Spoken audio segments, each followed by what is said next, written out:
So good afternoon everyone. As promised, it's 1 o'clock on Thursday the 11th of June, and I'm going to be doing over the next few days the Duncan Edwards walking heritage tour that I do. I'm going to add a couple of extra bits in, so today's walk, for example, I don't include because it's a little bit too far away, but we are in an area of Dudley known as Woodside, and Woodside is a part of the town. It's about 2 miles southwest of Dudley town centre, and in the 18th and 19th century we were in a separate manor to Dudley town centre. It was a little hamlet all of its own, and in fact just a quarter of a mile away there's a little place called Lowtown, and that is a hamlet all by itself. And some people that lived in Lowtown didn't even venture up onto the main road, so it really was an independent community. This is Woodside Park, and it was donated by the Earl of Dudley in 1890 along with all the other parks in Dudley, so that his workers, because a majority of the people that lived in Dudley worked for the Earl of Dudley, so his workers had a green space to sit and come and relax in. So we're going to walk now towards Duncan's birthplace. As I say, this is Woodside. It is part of the Woodside and Holly Hall estate, but two very different entities. Across the main road over Highgate Road is Holly Hall, but this is Woodside. And these houses were built during the late 1920s and early 1930s, and they were known really as his homes because the Woodside and Holly Hall estate had been built for the veterans coming home from the First World War.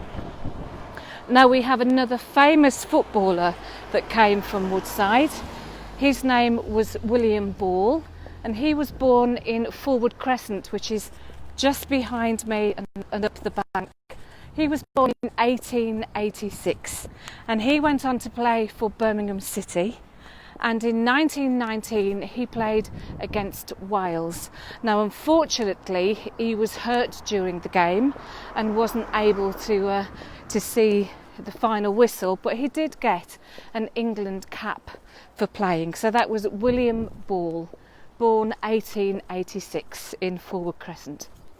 Now we have a couple of other famous people from Woodside whose names you may know. We have Gareth Hale from Hale and Pace, the 1980s comedy duo, and we also have Sue Lawley, who you may remember was a very big name in British broadcasting during the 1970s and 80s. And Sue actually went to that school, which is down that pathway there. That is now Woodside. It was Woodside when Sue came to school here. Then it changed to Highgate, and now it's part of a new academy, and it's gone back to being Woodside School. So we're approaching Malvern Crescent. That is where Duncan was born. This street is where the famous Duncan Edwards was born. So as I say, it was a fairly new estate when Sarah, Anne and Gladstone, Duncan's parents, moved here, and very much a part of an industrial place as well. At the end of Malvern Crescent was a famous ironworks and foundry called Cochrane and Co, and they made the ironwork for the famous Crystal Palace down in London. So it was very much an industrial estate, all built on top of old coal mines, and those coal mines were indeed owned by the Earl of Dudley. So I should be talking a bit about the Earl of Dudley during the next few days, because he's very much part of the history here in Dudley, especially in the areas that I will be taking you. And it is a case of whether he's a demon or a hero. He certainly put a lot of money into the area. As I said, he provided a lot of green space and a lot of libraries and halls and places of leisure for his workers. But my goodness, didn't those workers earn it? They worked in terrible conditions as coal miners, as people that dug the canal system that snakes its way through the Black Country. And, if you speak to, or if you could speak to the workers, then I don't think they would see him in a very good light. Whereas the councils and the powers that be would certainly hail him a hero for the money that he ploughed into the area. So we'll be talking a lot about the Earl of Dudley, and I'm sure that you will come to your own conclusions whether he was a good man or not. But we have now reached 23 Malvern Crescent, as I say, the birthplace of Duncan Edwards. And here is a copy of Duncan's birth certificate. It says there, the 1st of October 1936, 23 Malvern Crescent, Woodside, Duncan Edwards.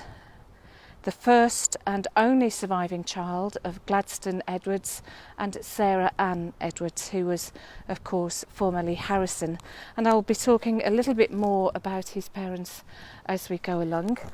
I want to give a bit of a shout out this morning to our great friend and foundation friend and supporter Adrian Keenan, who sent me a beautiful card yesterday, so thank you, Adrian. If you're not watching live, I hope you're watching on catch up later. And to Damien Caulfield, another great friend of ours, who brought a wonderful piece of memorabilia for our foundation office this morning. So thank you, Damien. I hope you're feeling better, darling. I can see a few of you are watching, so thank you very much for joining in. Tomorrow we go to Elm Road, which is in the Priory estate in Dudley, because in 1937, not long after Duncan had been born, the family moved to the Priory estate and they lived in Elm Road. They had 2 addresses in Elm Road. So if you will join me tomorrow at 1 o'clock, I will be telling you about the homes that Duncan's family lived in and a really sad story about Duncan's beloved car. But for now, thank you very much for joining in. Thankfully, the rain stopped just as I started to speak and the wind calmed down a little because it's been a bit blustery here today. But thank you for joining in. I'm going to be doing this over the next week or so. So if you're a Duncan Edwards fan or a fan of Dudley's history, as somebody that comes from Duncan, or if you're just bored sitting at home because you've not gone back to work yet, please do join in. Please leave any messages. I'd like to hear your stories if you knew Duncan, or if you think I've got my facts wrong, or if there's something I've missed out. But as always, please be kind, because I am doing this sort of off the cuff, and I'm doing it to really advertise the tours that I do, but hopefully keep you guys a little bit entertained as well. So until tomorrow, thank you for watching, take care of each other and keep safe. Bye.